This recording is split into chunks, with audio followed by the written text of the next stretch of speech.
Hello and happy Easter to everybody. Today is Sunday, April the 5th. This is, this is episode number 341 of the Browns Blitz, and we are part of the Fanatical Elves Network. I'm here with brother Jeff. Hey, Jeff, how's it going?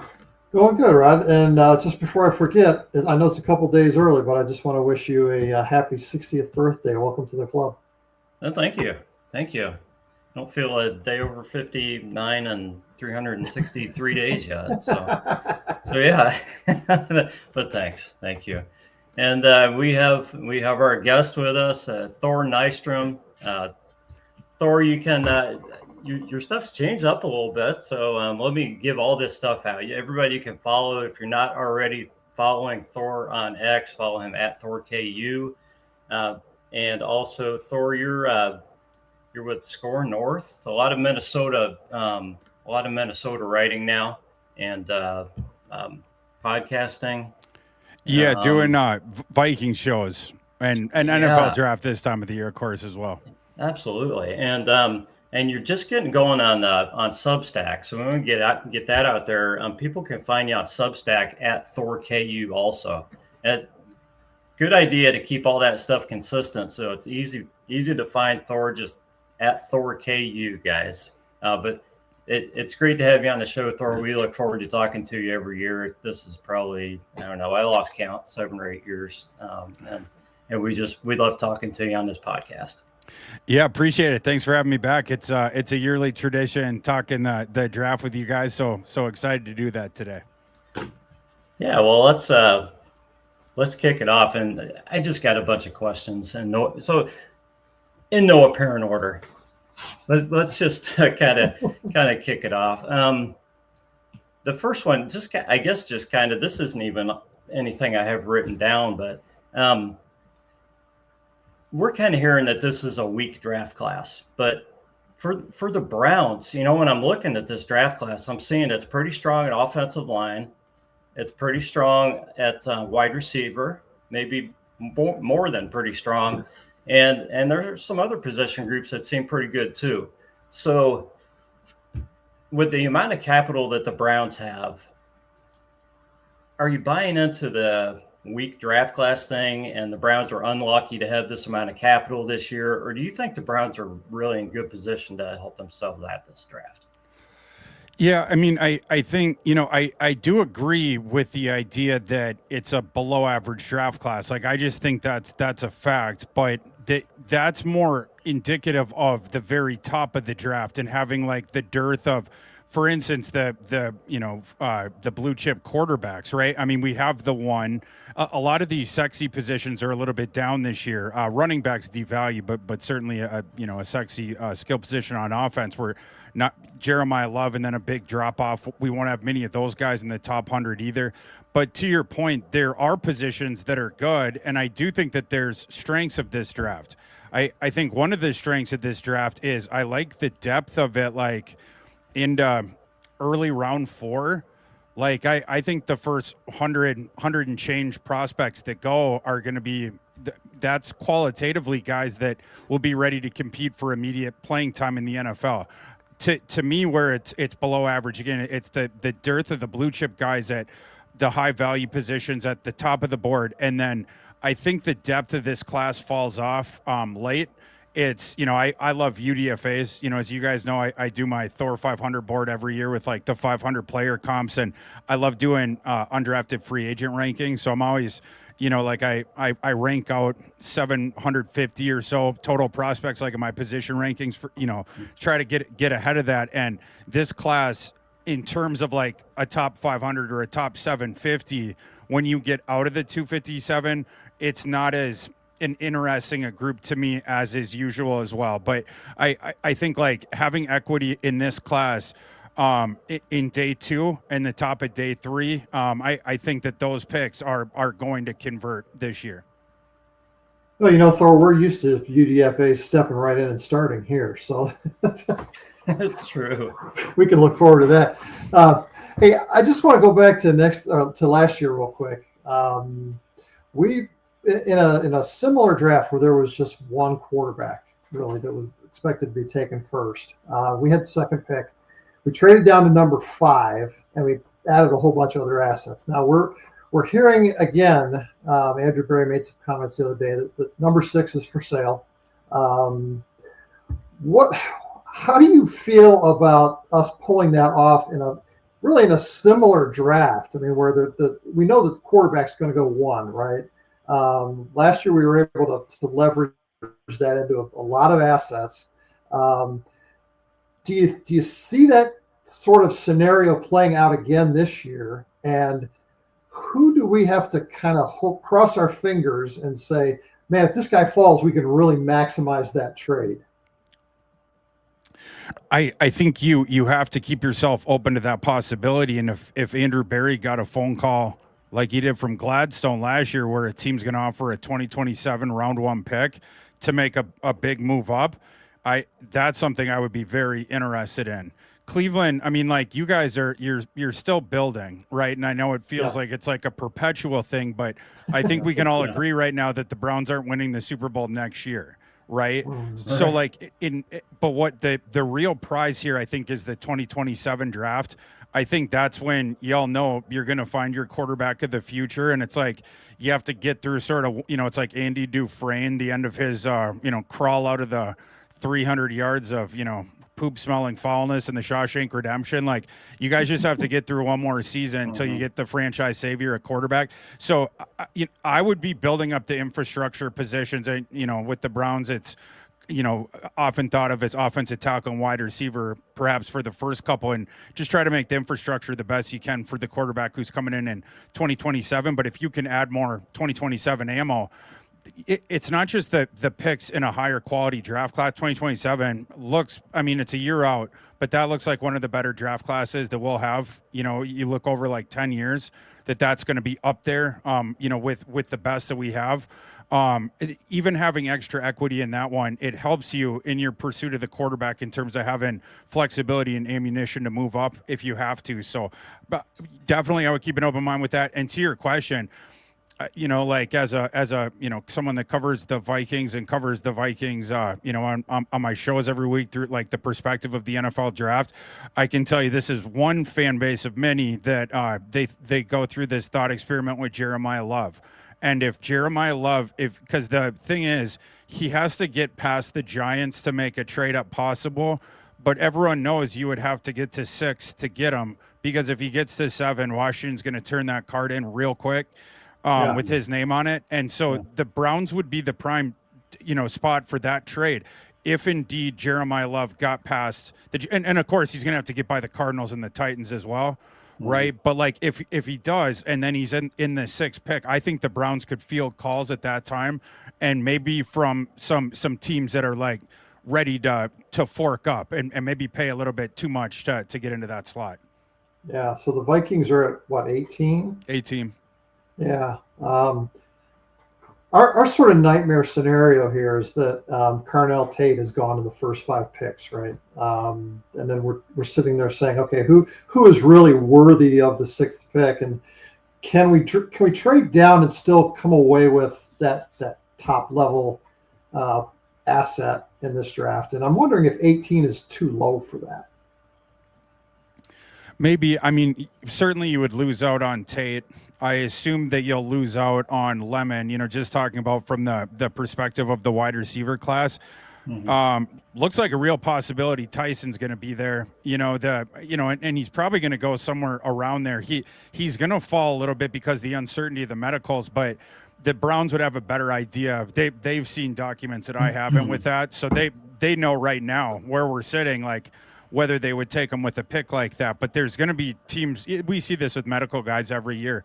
Some organizations, their medical teams are comfortable with it. Some aren't. It just depends on, the way you read it. There's not like one way to kind of view stuff like that. But, and then other guys, Omar Cooper could be there. Denzel Boston, Concepcion should be there.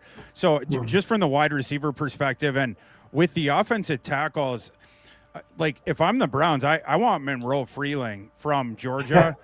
He's the dude who has the highest upside. He's the dude who's the left tackle. Like, that's the guy that I want. And I don't care that it's going to take him a little bit longer, right? You're not going to have to pick him as high as Maui Noah. And if I'm the Browns, I want the left tackle. I want to move DeJuan Jones to right tackle. I want to move Titus Howard inside, and I want to do it like that. And I'm willing to grow with Monroe Freeling for the next year. When he's going to take some lumps at times, right? But like the ability is just so high there. And you think about a trade down. How far could you go down where you could still nab him?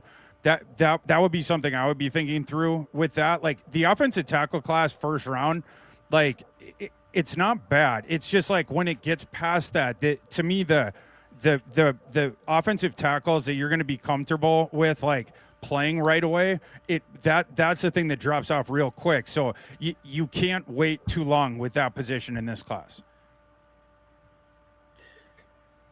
Yeah, I've been just trying to reconcile the whole idea of it always comes down to, are you drafting? You really don't want to draft just for need. You want to draft, especially at 6, if you end up picking there. You want to draft impact players at that spot. But you've also got the fact that the Browns are, like you said earlier, they're building for 27 and beyond. So you can really look at guys like Monroe Freeling who don't have to have an immediate impact, or that might have the ability to be there in a year or two. So I'm really just looking at how the Browns can kind of combine that, and how you think Andrew Berry and the Browns, and his staff would be looking at this draft, and if it's any different from any other draft, thinking that they're really building for 27. And can they really address position like they should be? Maybe I'm asking you 2 questions at once here, Thor. I'm not sure. I guess the 27 and beyond is really my first curiosity. Do you really look at the draft differently when you're building this far in the future? I mean, yeah, like, because it's a real data point that's not too far off in the distance there, and it depends on your timeline for where each team is and their competitive timeline, whatever. But with the Browns, their timeline, it lines up for viewing and prioritizing and folding the idea of the 2027 draft into their team building up until that point.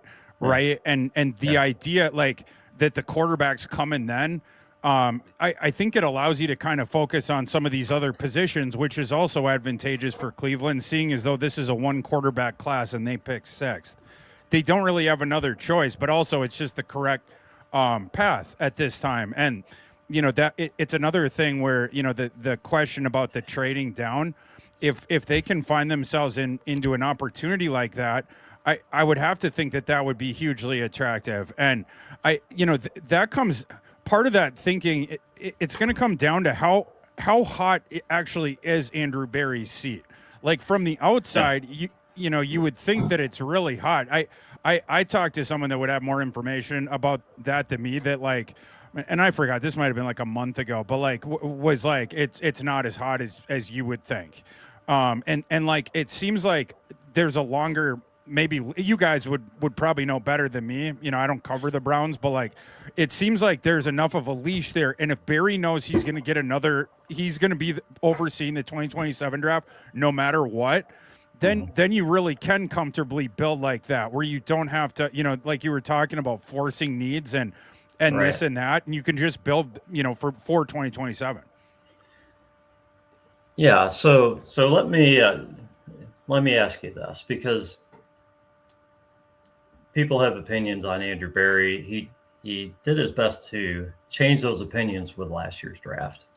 It was a very nice draft class, at least the early returns. I mean, even if some of these other guys don't pan out over the course of their career, he's definitely got some blue chip players that that if this class was redrafted would go pretty darn high. So my question for you is can you give me a moment in this draft where Browns fans will know or have a feeling if this is going to be another one of those positive drafts, or if things could be going dramatically wrong and be one of those failed draft classes that Andrew Berry's had.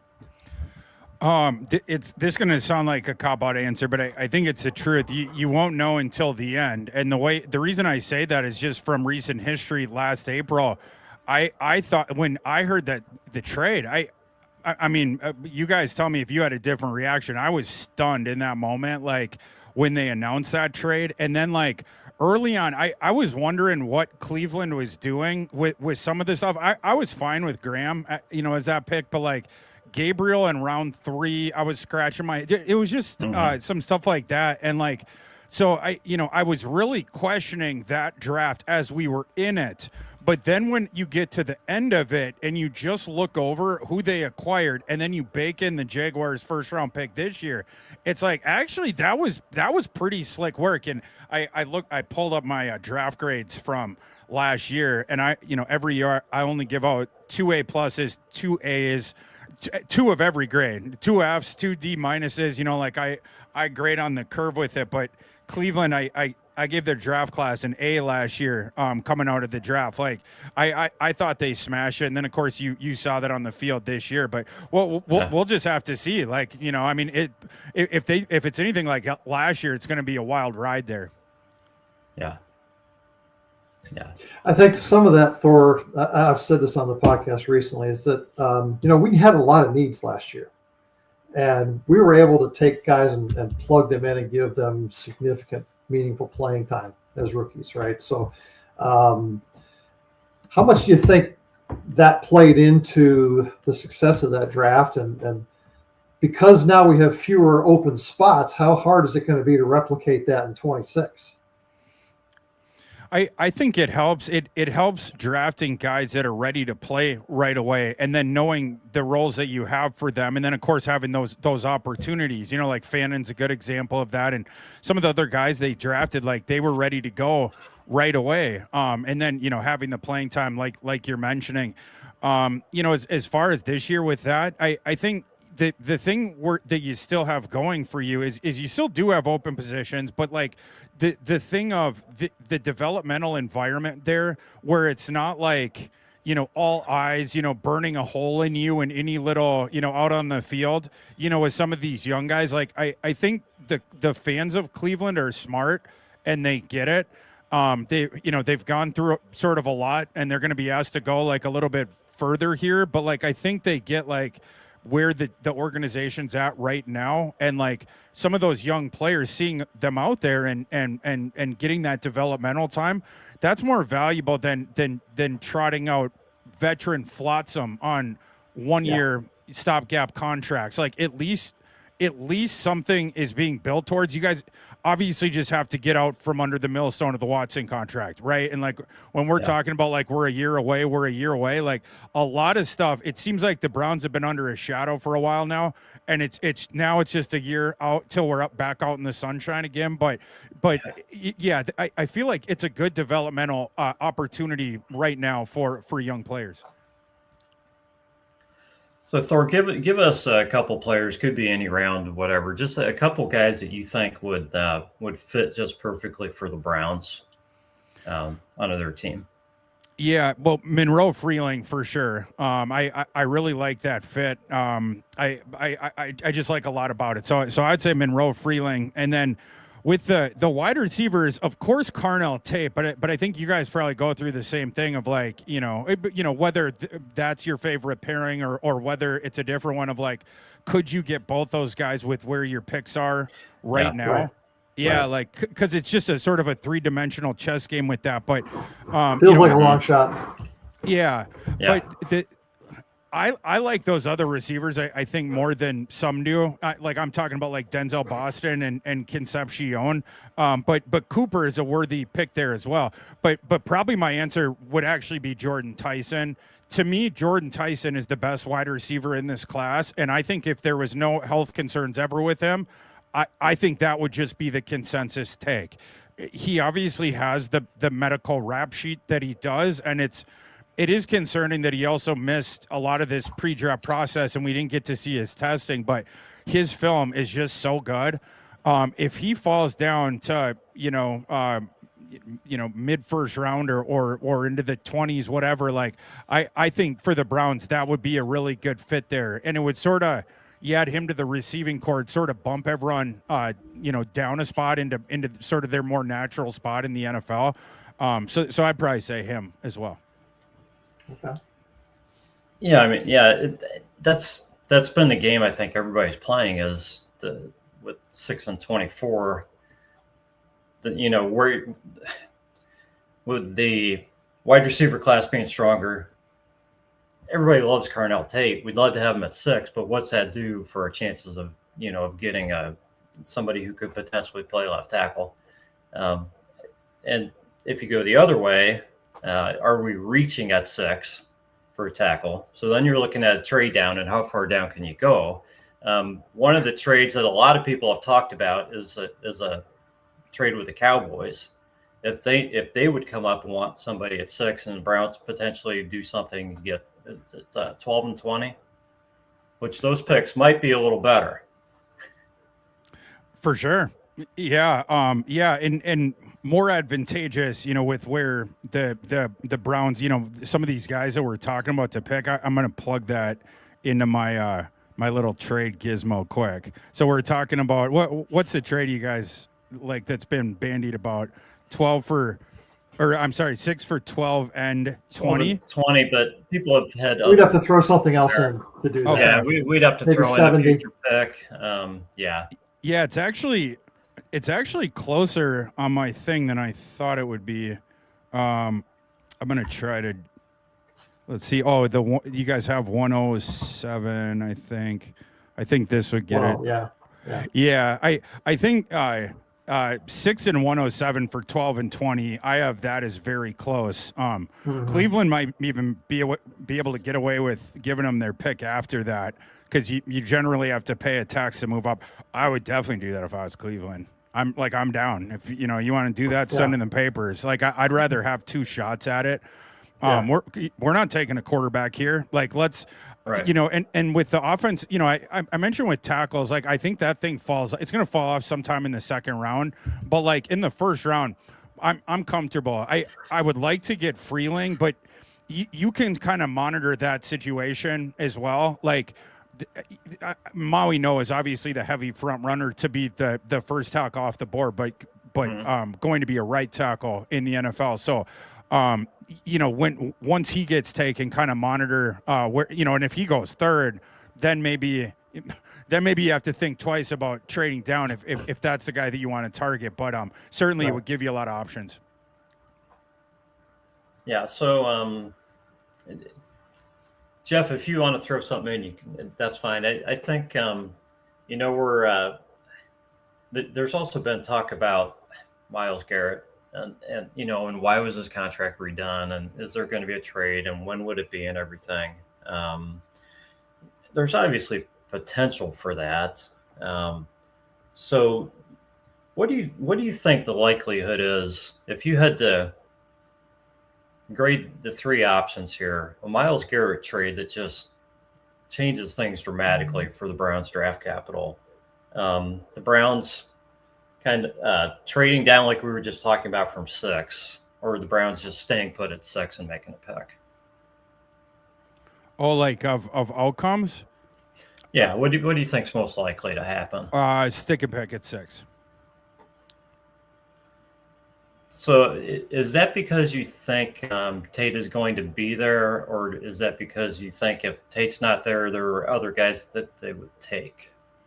No, I'm more or less just playing the odds with that one. I mean, I do think that there's a shot of a trade, but like there's a couple different scenarios where there's not an obvious sort of frenzy of teams that are looking to move up into that slot, right? Like, like Love is a good example of a scenario where I do think that there's going to be some real phone calls there. Right. But like, it just depends on the way that goes. And then what is sort of the appetite for moving up there? Like that Cowboys trade that we talked about, down with that. If someone wants to offer me some good 2027 value, down with that. But like what where's that going to be? We're not just moving down to move down. So I think probably the best odds, if you just had one roulette chip and it's all even odds, you'd have to put it on stick and pick. But I do think there's a real shot they move down. Yeah. So there seems to be a lot of equality in this draft and between the area like between, I'm going to say 15 and 35 in terms of prospect ratings, right? Do you think that the value in having a pick or maybe an extra pick or two in that range this year can supersede the let's call it a lottery ticket to try to get a quarterback next year in terms of the added value that you get for the first next year versus maybe multiple seconds this year? Wait, can you ask that again? Like, I'm confused what you're asking. Sorry. So we're kind of back and forth between acquiring additional assets for 27, right, versus sweetening our picks this year. And I don't see how we can do both, right? I mean, last year we were really lucky to be able to do that, I thought, in terms of being able to stay in a top 5 pick, add a second rounder and a first rounder in, the following season. And I guess what I'm asking is if you had to pick between the two, right, which do you prefer? Do you want that extra guy this year in terms of building that team around your quarterback? Or do you want to maybe sweeten your odds of getting a slightly better quarterback in 27? I might be asking you to tip your hand on 27 a little bit. I would definitely take the 2027 equity. Like if I, choice between the two, I have a trade chart that I use every year, and I have point values for the two draft class in the future. And this is the first year where I ever juice the point value for next year's draft in advance. And so to me, and I have to believe the rest of the NFL, or at least the smart organizations, are going to do the same. You haven't seen a ton of 2027 picks getting traded yet, and I'm pretty fascinated to see during the draft, because that's a lot of time. You'll see a lot of future picks traded. You'll see a lot of, we'll trade you our third next year for your fourth this year. You see a lot of that. Right. I wonder if either did those not happen, or does it, like this year, will it be, we'll give you for your third right now, we'll give you our third next year. Like, is it going to be the value go up to even round? I'm very curious about that. But yeah, to answer your question, I would definitely ask for, I would prefer the future equity. And for instance, from the Cowboys, we just talked about that one. I would rather have the package of 12 and your first rounder in 2027 than 12 and 18. But I believe that Dallas would also rather, I think they'd rather give their 18th than 2027. Like, I don't know, but I would assume. Most teams probably feel that way, right? Yeah. It feels that I would way. think, yeah. It feels like it's going to be difficult to get capital from 27 unless the right player is sitting there, and a team, like you said, Jordan, not Jordan Love, Jeremiah. Yeah, Love, Jeremiah. Yeah. Clip of the tongue. Anyways, if they get themselves in that situation, that's where a team's going to be. You know what? We're not going to get a guy any better in 27 than this guy. So it's worth giving up the 27 capital for that. But in a lot of other cases, they're not going to. If it's something like that, or a team that feels like they're one pick away from, being over the edge and being able to.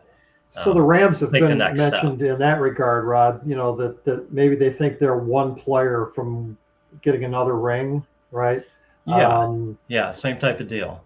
Are they the team that's willing to give us something in 27? And if so, does that end up being the 32nd pick, right? And how much does that help you to get that quarterback? Yeah, I mean, fair. And you have to bake that in. Of course, there's a difference between, like, the Jets are offering their 2027 round one pick and the Rams, but you also can't just, like, to me, if you get any organization's round one pick in 2027, you have a dice roll shot of it turning into something, right? Yeah. Like, I mean, you know, the Rams, like it would take you, I'm not even going to put it out into the universe, but like there's, you know, things that can happen in the NFL. So they're just assets that I want. And we'll see. We kind of were in that position in 25, right? I mean, we thought that, well, the 25 draft is going to be loaded with quarterbacks, and we picked up an extra pick from the Jags, which we thought would be a high pick, and we kind of missed out on both of those things. So hopefully it works out different in 27. Like for you're talking this draft class here. This draft class. 26. Yeah, I mean, yeah. Over the summer, you know, like I did my you know, went through all the positions and did like, you know, preseason, you know, summer draft rankings, and the quarterback class was really weird because I remember saying in there it was something like 6 guys that like. It's like if this happens and if this happens, then they could be a first round guy. But like every single one of them, like they had a path, but they all needed the multiple ifs. And then of course the guy on the top, Arch Manning, we assumed he was going to go back to school, so we assumed that he wouldn't be in this class. Yeah. So his is if he surprises and declares, but. That all of them, like, and you know, and usually you don't see this in a class, like, you know, usually you'll see. And I shouldn't say all, because Mendoza, I suppose, was the one that got there on his ifs. But the rest of them, one by one, just sort of fell or else went back to school. So, but that it sets the scene for next season, because the next draft, because of all those guys, all the good quarterbacks that decided to go back to school, several of them because they didn't answer that question right to get there, and a couple of them because they got NIL bags too big to turn down. Right. Yeah. So while we're talking about QBs, we're kind of the thought that Dylan Gabriel may not stick on this roster, Thor. So if the Browns were to draft a guy, a developmental guy, not a guy to come in and compete right away. Jeff has brought up Jack Strand, who I think other people have looked at too. So I kind of want to get your thoughts on him. And then I saw that you're a fan of Cole Payton, so I don't know how Jeff feels about him, but I just want to hear your thoughts on those two guys, how they might fit as a developmental quarterback, and if you think that it'd be a good move for the Browns to add either one of those guys. Well, you brought the right guy in the show to talk about Jack Strand, because, you know, of course, I'm from the Twin Cities. Jack Strand, for folks out there that don't know, he went to a small school called Minnesota Moorhead up north. But I've seen several games of Jack Strand's, was able to through their SID, and then funny enough, they routed me to their coaching staff, who then sent over some game film of Jack Strand. I had seen his highlights, and you know, he's a big strapping kid, and on his highlights, it's like, man, that's real. The arm talent looked really interesting, but like, you know, you're just seeing highlights at a subdivision, right? So like you want to see a little bit more than that, and I did get to see some of the game stuff. I'm interested in Jack Strand. I believe that Jack Strand should get drafted. He's my quarterback 10 for reference. So on my board, he's probably going to be like 6th round, maybe early 7th, like somewhere in there. And, you know, again, granted, the film that you're watching, it's against subdivision players. But I again, like the arm talent, he's very comfortable in the pocket and almost at times nonchalant. It appears, because he's so comfortable in there. Like, he's super comfortable with what he's seeing. And it was funny, when he did his pre-draft testing, and then they put the RAS out, his little RAS card with the thing. I was stunned because he was a 9.16 RAS athlete. So in other words, 91st percentile size adjusted athlete at the quarterback position going into the NFL. I was stunned because on that film, I never saw him move, or very rarely saw him move. Yeah, not a lot. Yeah, he's very comfortable in the pocket. And he's good at the small movements of manipulating the pocket, right? Like, but like I'm talking about, he never, like, you know, danger, and now I drop my eyes and I'm running. Like, you don't see that. You don't see him like panic moving like that and like, you know, bailing before the play, whatever. I like I said, like the arm talent, he has really good touch. really good touch. And he throws it from different arm angles, and he had a couple like real cool throws from like 3/4, and then it's like, you know, he drops it in, you know, like right over a dude's shoulder, whatever, like leading them upfield. So I like all that stuff. He's a better athlete than it turns out that I had thought. It's certainly an NFL frame. You're going to have to work with him for a couple years because he's coming up from that subdivision. But interestingly for you boys, when I was interfacing with the coaching staff of Minnesota Moorhead to acquire my Jack Strand film, I sent some emails with one of the assistants on that staff, and so I was asking him, you know, I was picking his brain about Jack Strand. And that guy told me that Jack Strand turned down various NIL offers to move up because he wanted to finish out his career with his teammates at Minnesota Moorhead. And that assistant coach believes that if Jack Strand had moved up, that he would be considered a top 3 quarterback in this class.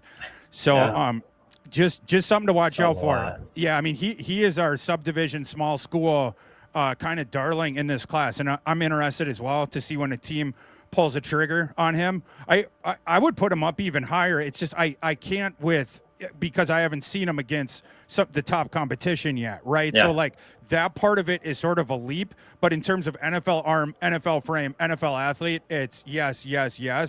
And then as far as Cole Payton, love Cole Payton. Cole Payton's quarterback 3 for me in this class. I think he's worthy of a day 2 pick in the draft. You're going to have to work with him for a year because it was a 1-year starter at the FCS, but he was basically flawless this year at NDSU, and I like his tools a lot. My comp for him is Tim Tebow with arm talent. Because he's a lefty with the exact same physical frame. It's 6'2", 230, and he has all the athleticism that Tim Tebow does. It's just that Cole Payton's good at throwing. He's really good downfield. His touchdown field, the placement is really nice, especially because, and the thing that you got to work with him on, he has a little bit of a windmilly type motion. I mean, a lot of lefties, they have kind of, you know, it's sort of unnatural. Yeah, like. Yeah. Kind of, and with Peyton, I think we can tighten that thing up.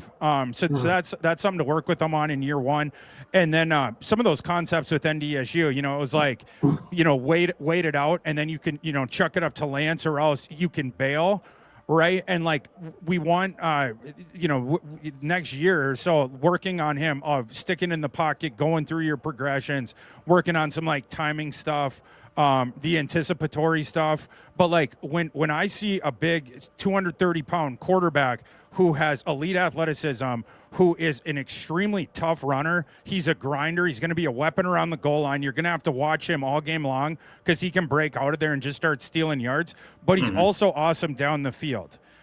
Even with all the, and sometimes you know, the way he's throwing, it's not repeatable, and it's like, but he's still dropping these dimes downfield. So that's a high strength of his game. So you have like, it's like a golfer that's like good on the green and he's good at driving, but like the rest of the stuff we're going to have to teach him. We're going to have to get him like a chipping coach and this sort of stuff. That's what you do with Cole Payton for the next year. But I would absolutely swap out lefties if I was the third round lefties, if I was the Browns with that. And maybe you can trade Gabriel on a discount and bring in Cole Payton. Yeah, I think we've all seen enough of Dylan Gabriel. There's not much more to learn there. Yeah. And I think we're of like minds that, you know, if you're going to carry a third quarterback, bring a guy with a little bit more upside. And for sure. Either of those guys you talked about sounds like a winner to me. You know, since we've talked about maybe taking a quarterback in 27 and maybe taking a quarterback this year, I just need to ask you, has your evaluation of Shedeur Sanders changed at all since last year? You kind of had him, I think, if I remember correctly, maybe high second round, low first round. You didn't think he was worthy of the number 2 pick, of course. And then we all saw what happened with him. He got to play a little bit, but do you feel like there's still some upside there? And what's the odds that he sort of surprises us all and becomes the guy here? Yes, I had him a little bit higher. I think I had him like 10th on my board, like overall. Okay. I'm a big fan of Shedeur. Like I like Shedeur. Yeah. And on the field, he more or less looked like I thought he would, playing with the Browns last year. I thought he should have gotten his opportunity earlier, and I think he deserves next year. I'd let him sink or swim. I like some of the skills in the pocket. He still has to work on the same stuff. Like sometimes he's a tough kid, but sometimes he drifts in the pocket. I hate when he does the back pedal thing. That it's a bad habit that he's got to work on that, whatever. But like a lot of those pocket passing chops, like you saw some of that last year. So there's stuff to build on there for sure. And you give him a free shot for one more year, just see if he can seize that job and run with it, or if he doesn't, and great. Like then you're in a position in the top 10 in 2027 to get a stud. Yeah, we can't lose with that for sure. Yeah, so the Browns made a pick.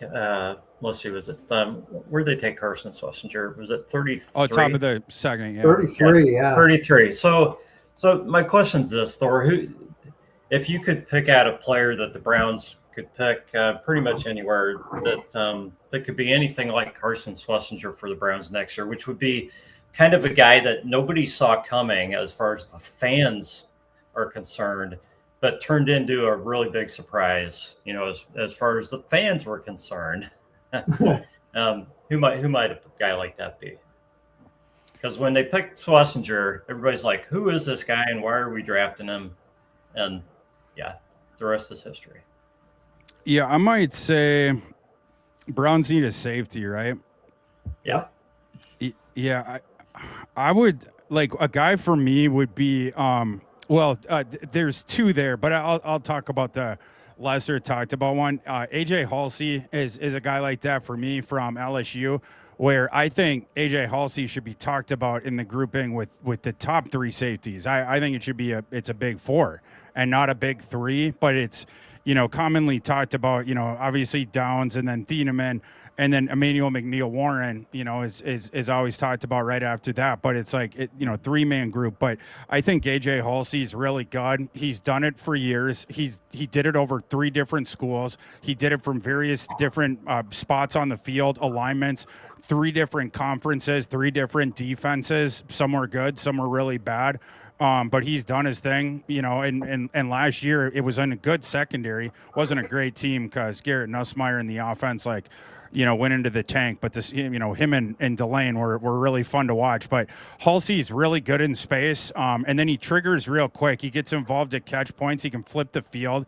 He's a hit man, whether it's he didn't quite get to the catch point in time, he'll lay someone out, or when he's running the alley, he hits running backs and they go flying. He's just a projectile missile downhill. So I shouldn't even be talking about him because he's the guy that I want the Vikings to take in the second round, because everybody talks about Thieneman for the Vikings, and it's almost getting spooky and eerie that it's like, you've never seen a pick that becomes that consensus that's like out of the top half of the first round. And it's like if Thieneman got to the Vikings at 18 and I was a GM, I'd probably take him. It would depend on the trade offers and obviously who else is on the board. But I assume he might be the best guy on my board at that time. But it's become so bandied about that I just expect it not to happen. And so therefore, I want Halsey to get to Vikings pick in the mid-second.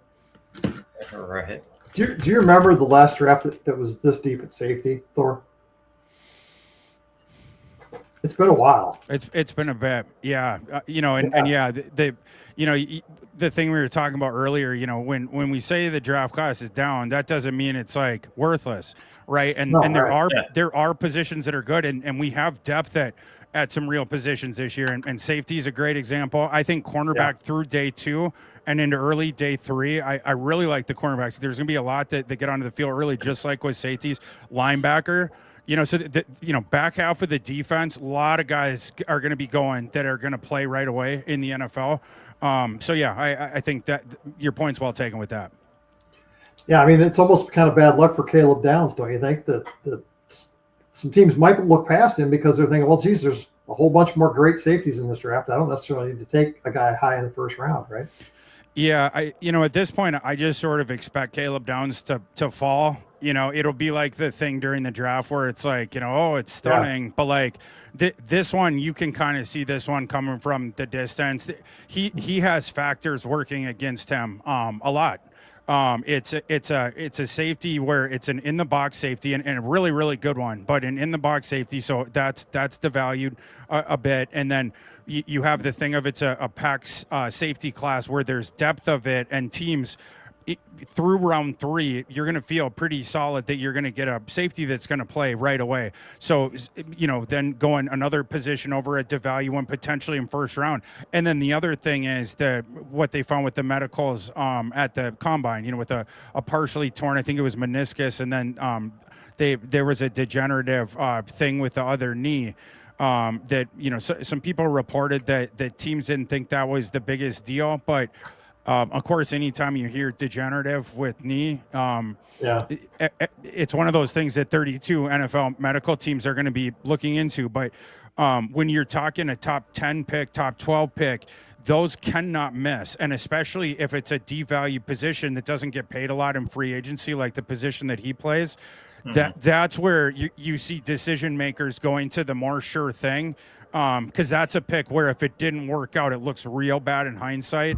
So we'll see on that. But that is one where if it's, I would be more surprised if he doesn't fall a bit than if he does, like at this point. Yeah. Yeah. I've got a couple other things I want to ask you real quick, Thor, about positions on defense. So we definitely think we're going to be in the market for a safety at some point. I think we're also going to be looking to add some depth in our cornerback room. Our new defensive coordinator is very much driven by the defensive backs. We're probably looking for somebody with some size at corner. MJ Emerson is probably not going to be back after coming off of the torn Achilles last year. It sounds like Andrew Berry is telegraphing that they're probably not going to be signing him to come back. There's a couple of guys, Takario Davis, Devin Moore, that are a couple of good size corners. Do you see us going that direction to sort of fill out our cornerback room, or we've also talked about the need for an improvement in the slot? We're not really getting great slot corner play. Who do you think fits best with the guys that we have in Ward and Tyson?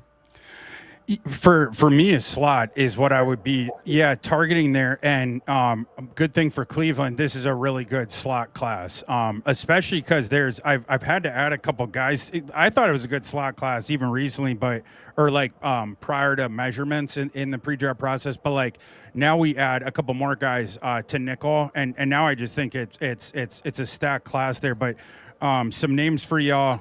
Avian Terrell, with the way that he tested and with the measurements, I think that now you're probably looking at a nickel defender at the next level. I liked his game on the boundary at Clemson, but the lack of measurables there, I just expect that to happen. We've seen him at nickel. He's good in the nickel, but him, D'Angelo Pons, a very, very good player from Indiana. He's just short. Traydon Stukes. I think Traydon Stukes is awesome. Whether he's a safety, whether he's a nickel guy, he doesn't quite have the technique for the outside, even though he's played some of it. I mean, you could toss him out there, but he's dynamic in both the nickel and then deeper safety. So he's up there. And then Keontae Scott. I toss Keith Abney in there now, probably because he measured in less than 5'10", with only 65th percentile tests. So I think probably you kick Abney there as well. But and man, I haven't even brought up Chandler Rivers, Bud Clark, Jalen Kilgore. All those guys ought to be competing for early playing time in the NFL. That's 8 dudes, right? So you talk about another thing that through the end of day 2, you should be able to get a nickel for you that could come in and play right away. So that's definitely what I would advocate for the Browns to look in that grouping that I just talked about. That's where I go there. And the safeties in this class, the depth that we were talking about before. So maybe on day 2, the Browns get kind of frisky with the secondary. Yeah. Rod and I kind of have a bet going right now that the Browns are probably going to take more defensive players with our 9 picks. I think they're going to take more defensive players. He thinks we're going to take more offensive players because our front office is saying they're going to invest heavily in the offense. Well, for our front office, a heavy investment in the offense is 2 picks. So that's true. Yeah. I'm probably going to lose this one. Yeah. I'm still thinking that they're going to surprise everybody and take a whole bunch of defensive players. The other place I think, and Rod mentioned, the possibility of a Myles Garrett trade. I'm not really bought in on that at this point. But there is a spot, and with the AJ Epinesa deal not coming to fruition, Cam Thomas moved on. We've got a spot for a third defensive end. We signed Alex Wright to an extension. Miles is going to be here for a while, I believe, but we could be looking for a third defensive end. What if the Browns surprised everybody and went defensive end in the first round? Who do you see as the guy that could actually step in for one of those two guys in a year or two? Well, with the in the 20s, I some people are out on Keldrick Falk. I really like Keldrick Falk. And if he falls there, I'm happy with him from a value perspective. He's going to be higher than that on my board. It's Epinesa is a big power end. Falk's a big power end who's better, right? And younger. Another guy in that vein, Zion Young from Missouri, I like quite a bit. Zion Young, just nailed my two favorite guys. Oh, love it. Yeah, perfect. I don't understand. I don't understand why Zion Young doesn't get talked about. Like he never does with the other guy. He's been just as good. Like his measurables are, and maybe that's why it's a 7-7 RAS against a couple of those other guys are 9. But Zion Young's young too. 22.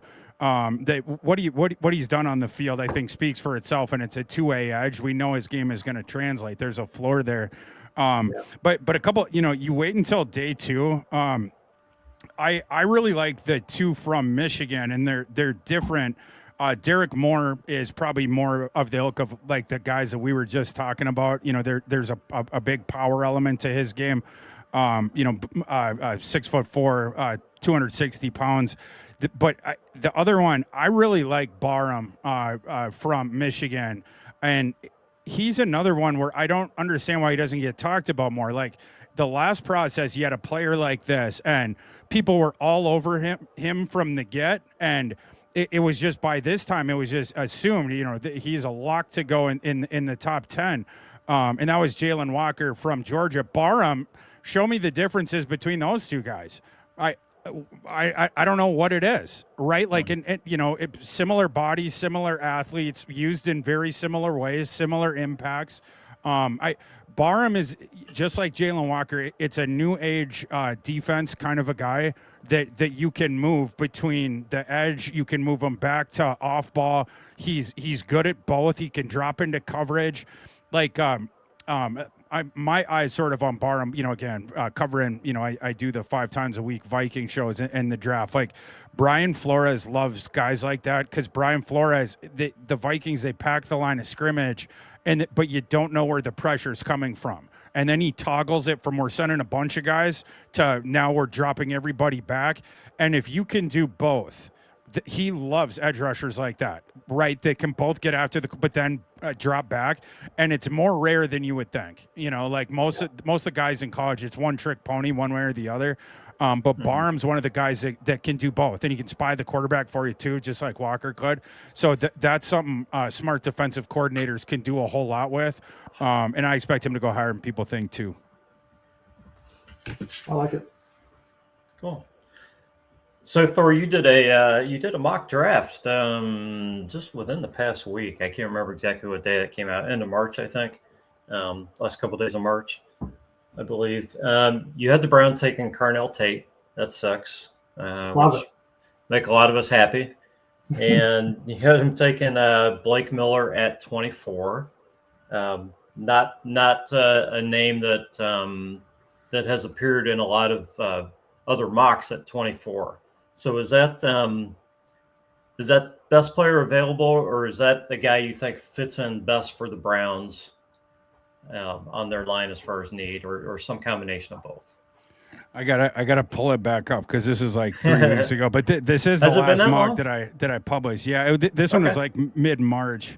I was thinking it was like March 30th. So maybe I'm going back a ways. I mean, it was post free agency, so like not, a lot of my takes, change. But, as far as Tate, I think we all agree that would be a a pretty ideal sort of outcome at 6. Yeah. And then, Yeah. with that second pick, you're thinking offensive line, offensive tackle there, obviously. And, we just went through sort of the exercise here, in talking about Monroe Freeling, but, in these things, I don't end up moving up. So this is a scenario with Blake Miller where it's a collegiate right tackle, and you're probably going to keep him at right tackle. But I like the player a lot.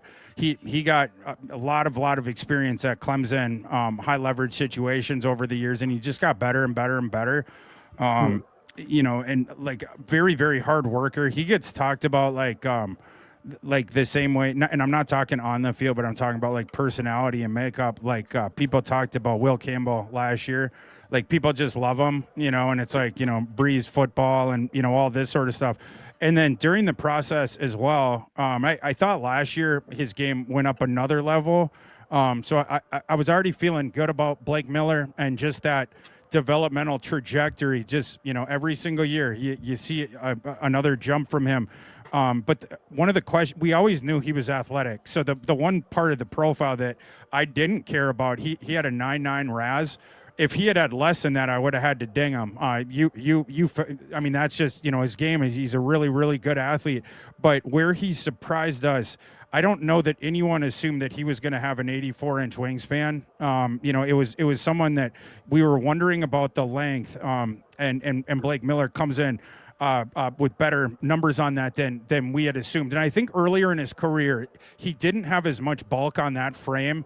Like I'm talking multiple years ago, it was a smaller tackle. And so like, maybe that's where some of that came from. But the fact there is no length concerns with Blake Miller, clearly no athleticism concerns. And he has as much tape against future NFL edge rushers as anyone in this class. So it's just someone with a profile that I think is very high floor. And if I can't get the ceiling on Monroe Freeling, and with where, in that mock, Proctor was already off the board and Spencer Fano was already off the board. So at that point, I'm comfortable with Blake Miller, right? But this goes back to, do you have to jump the line at offensive tackle at 6 to, if you really want one of those top couple guys, or are you going to have to move up from that second first round pick to get one of them? Or is the organization, is Blake Miller going to be there? But would the team be interested in Blake Miller there? But I do think he would be a fit for the Browns. Only you have to sort of concede the left tackle thing if you take him. Yeah. Right. Yeah. And Blake Miller's a local kid too. So I like that. It like you said, Thor, it goes back to the idea of where do you play these guys, right? We feel like we've kind of got a bridge offensive line right now. We've been using that term lately that, these guys are trying to get us through the next couple of seasons. And Blake Miller's more of a long-term play, right? He's going to be your right tackle for a long time. So yeah, I guess if I'm in that same spot, I feel really good about that pick too. I just wonder who do we then try to plug in at left tackle? Can we find somebody later in the draft?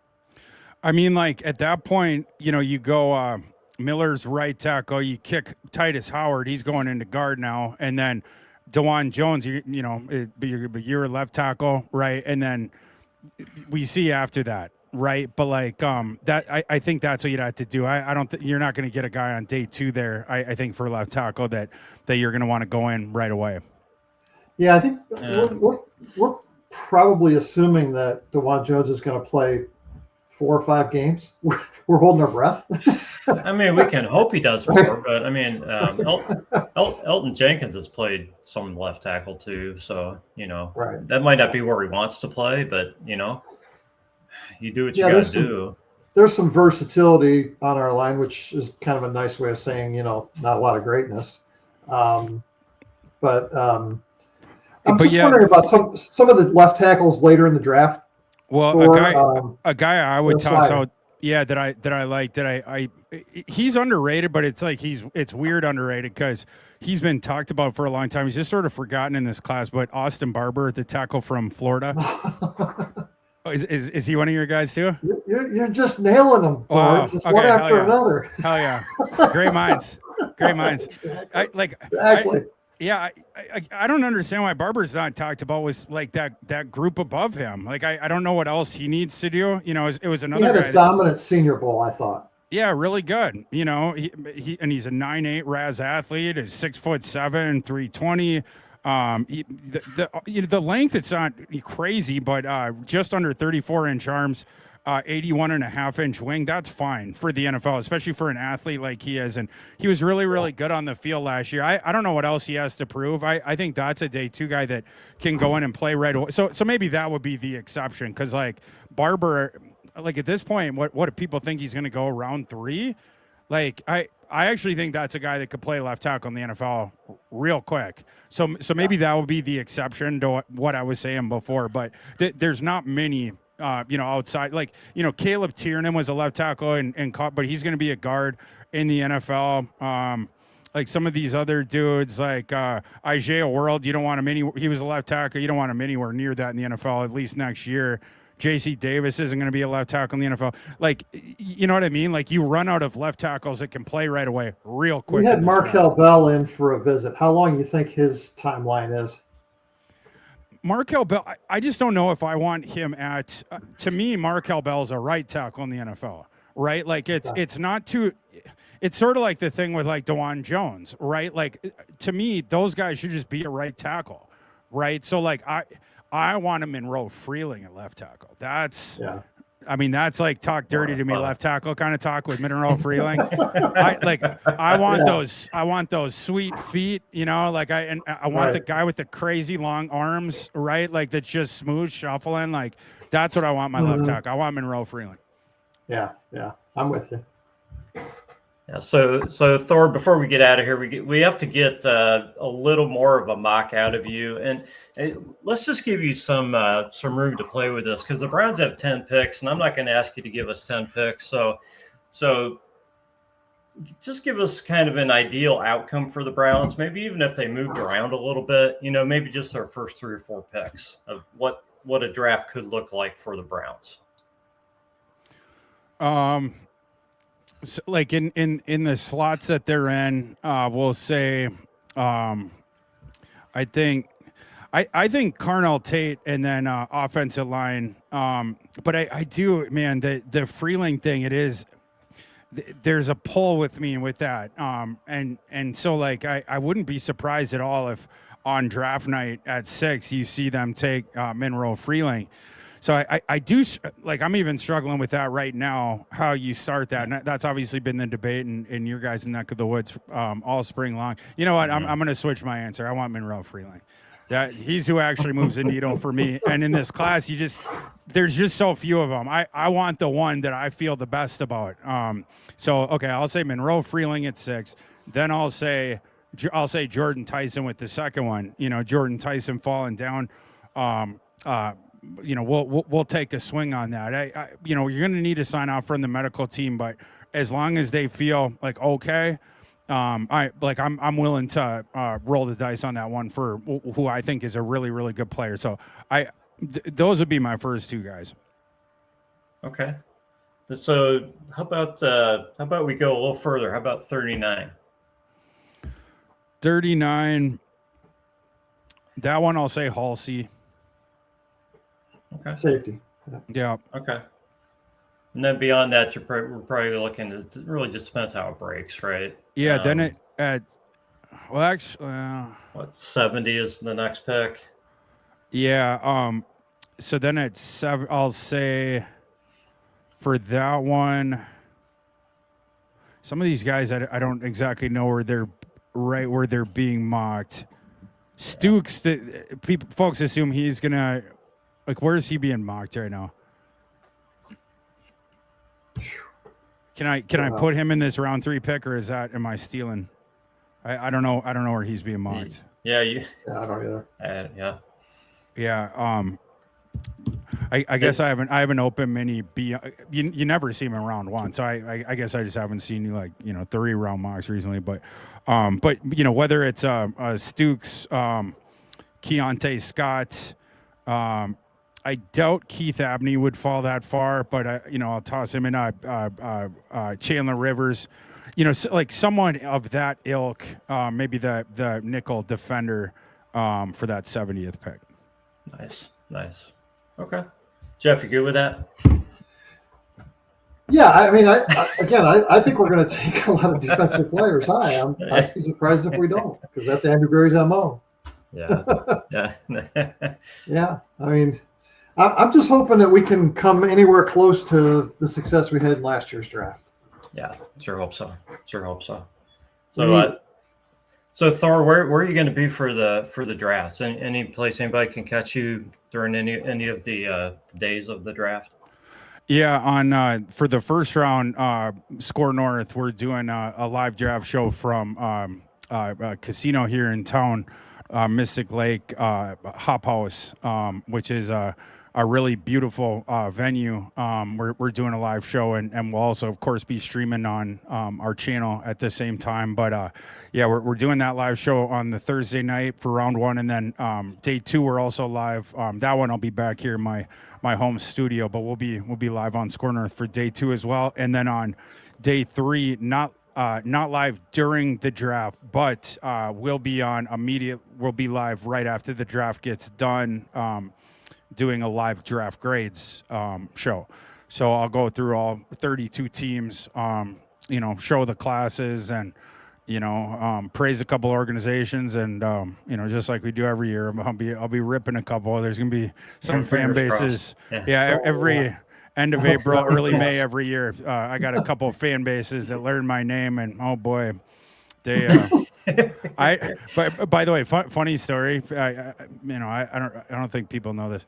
I don't have a Facebook. If you look me up on, if you find a Thor Nystrom, it's a fake one. But the reason that I deleted my Facebook, this is like, what was this? Was it 19 or 2020?